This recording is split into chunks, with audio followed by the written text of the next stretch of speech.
साबुदाणा खिचडीसाठी काल इथं शाबू भिजत घातला होता. आता भिजून हा सेपरेट करून घेऊया सुटसुटीत.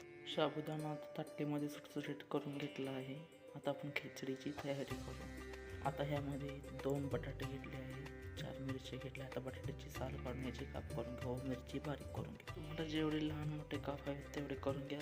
धुवून परत हे पाण्यामध्येच ठेवा, कारण हे बटाट्यामध्ये स्टार्च असतं ते निघून जाईल.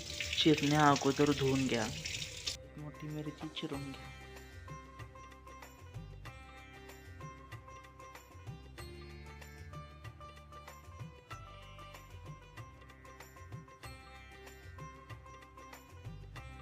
आता सगळ्यात पहिलं आपण कढईमध्ये बटाटा आणि मिरची टाकून त्यामधले सगळं पाणी कढईमध्ये शोषून घेऊया.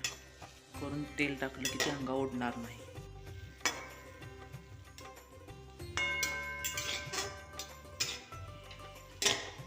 तर यामध्ये फक्त 1 चमचाभरच तेल टाकूया, कारण जास्त तेल टाकलं की कढई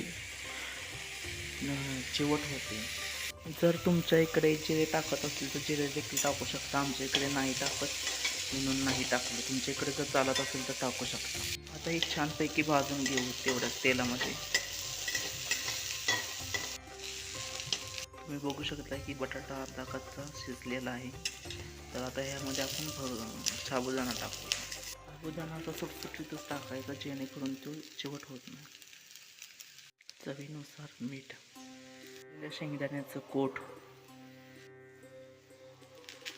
साखर आवडत असेल तर. तर छानपैकी मिक्स करून घेऊया. सुटसुटी तशी बघा आपली तयार झाली. ती बघू शकता किती सुटसुटीत आहे, बघू शकता किती सुटसुटीत झाली. आणि कलर देखील खूप छान आला आहे.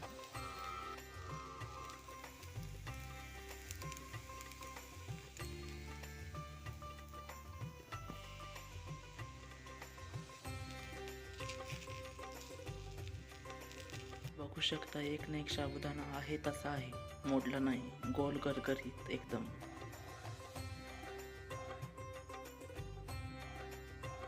जास्त तेलकटही नाही आणि एकदम सुटसुटीत अशी साबुदाणा खिचडी आपली तयार झाली आहे. आवडल्यास चॅनलला लाईक, शेअर, सबस्क्राईब नक्की करा. भेटूया अशाच एका नवीन व्हिडिओ बरोबर. धन्यवाद आणि keep smiling and bye bye.